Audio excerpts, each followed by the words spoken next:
Assalamu alaikum and welcome back to the YouTube channel. My name is Furkhan Dandia and I'm a therapist. Today I will be doing another exploration. This one is around the topic that I had covered on my Substack, and it's basically around Satan's or Iblis's exit out of paradise. The way I looked into this was, especially in a world where we are constantly bombarded with highlight reels, Instagram stories, and photo albums of people's best lives, we have the perfect recipe for a comparative lifestyle. So, never in human civilization have we been so connected globally. We have instant access to information and people anywhere in the world. But this level of human connection has also allowed us an intimate view into the lives of many, including the rich and famous and the so-called influencers, which I often wonder, what are they actually influencing? Anywhere we go, it has become easy to compare our lives to those who perhaps are better off than us. Or is that so? Let's take a moment to digest. From my perspective, I agree with the quote that comparison is the thief of joy.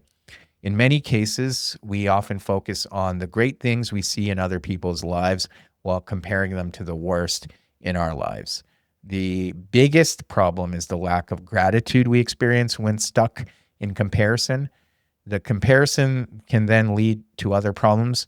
So, Dorothy Sayers, in her book, The Seven Deadly Sins, she identified four sins that are cold hearted, such as avarice, envy, pride, and sloth. And then the remaining sins are referred to as warm hearted, such as lust, wrath, and gluttony. While I want to focus on envy and pride, I will take some time to discuss avarice and sloth. Avarice is the greed for material wealth, which we see all around us, while the sin of sloth is spiritual stagnation resulting from inaction, which then shows up as apathy. So, again, plenty of examples of that around us. Now, David Hawkins did phenomenal work with what he described as the map of consciousness. So, this is something I've also covered. I encourage you to check it out. I can also put a link to it in the description. Hawkins plotted different energy states on a logarithmic scale, assigning each energy a number or vibrational frequency. So when someone refers to I'm not feeling the vibe, ask them what frequency they might be at. Hawkins described these lower energy states as where our consciousness is extremely low. Interestingly, some lower energy states are actually pride, desire, which can show up as envy and greed, and apathy. Hawkins also explained that at these lower energy states, one can feel physically weaker and demonstrated that through various experiments. Conversely, the higher energy states lead to enlightenment, where we can experience love, peace, and joy. So, not so much the enlightenment that we talk about in the modern world. So, that brings me back to envy and pride and why it is described as hell. The concept of heaven and hell is fascinating and metaphysical. By that, I mean and truly believe that we can create heaven and hell in our existence on earth by our choices and the people we surround ourselves with. Have you ever hung out with people that are just backbiting, complaining, and talking negatively? And if you are one of those people, I encourage you to keep watching. But how have you felt in the presence of those interactions? So in the Islamic tradition, Allah created everything in pairs, that is man and woman, birth and death, and heaven and hell. Everything is in duality except for the one singularity that is our creator.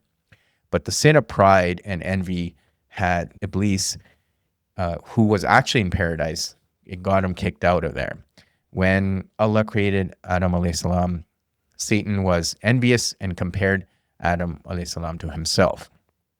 Even though Satan or Iblis was already in paradise, he confronted Allah in Surah Al-A'raf in the following interaction. So again, I'll read the verses here. So this surah is the seventh surah in the Quran, and I'll read the English translation of the verses from 12 to 17. I am better than he. You created me from fire, and him you created from clay. Allah said, then get down from paradise. It is not for you to be arrogant here. So get out. You are truly one of the disgraced. He appealed, then delay my end until the day of their resurrection. Allah said, you are delayed until the appointed day. He said, for leaving me to stray, I will lie in ambush for them on your straight path. I will approach them from their front, their back, their right, their left, and then you will find most of them ungrateful. There are so many things to unpack in this revelation. The arrogance and ingratitude displayed by Iblis is obvious, but on top of that, rather than taking responsibility, he blames Allah and promises to lead others astray. He does stray Adam alayhi salam and Eve by promising them immortality. Those subtle signals often entice us to go astray from the straight path. We lose sight of what we have been given and always seek what we do not have. We must remind ourselves that Allah will give us what we need, not what we want, because He is the one who knows the details of all things. This is captured in a quote by the Stoic philosopher Epictetus. Do not spoil what you have by desiring what you have not. Remember that what you now have was once among the things you only hoped for. So when I'm working with clients, I have found that most mental health related issues often come from ingratitude. And this isn't meant as a form of judgment, because I think even myself, it's something I can struggle with. Whether the source of ingratitude is envy, greed, pride, or apathy, the solution comes back to a practice of gratitude.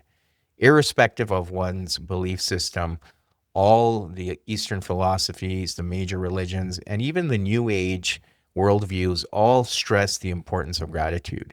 Research has also demonstrated that people experience positive emotions, better health in relationships, resilience, and good experiences by maintaining gratitude. Be mindful of how will try to lead us astray, whether through social media, the people we surround ourselves with, or our internal dialogue and comparisons. What the story of Adam alayhi salam reveals is that humans are susceptible to ingratitude, especially in our weakest moments.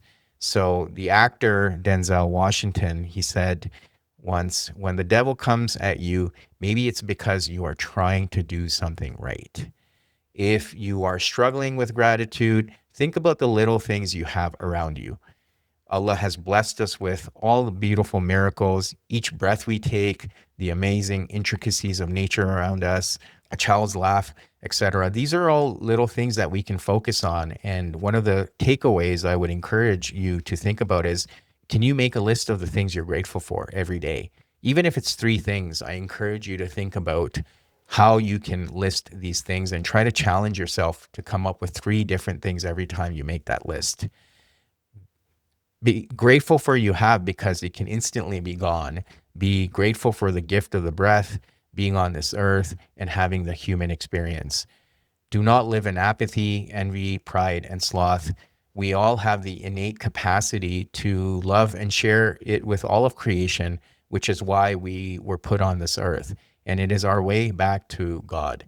Otherwise, our ingratitude will be our way off the straight path and out of paradise. So again, I hope you enjoyed this exploration. As always, if you did, please subscribe to the channel or share. Thank you again.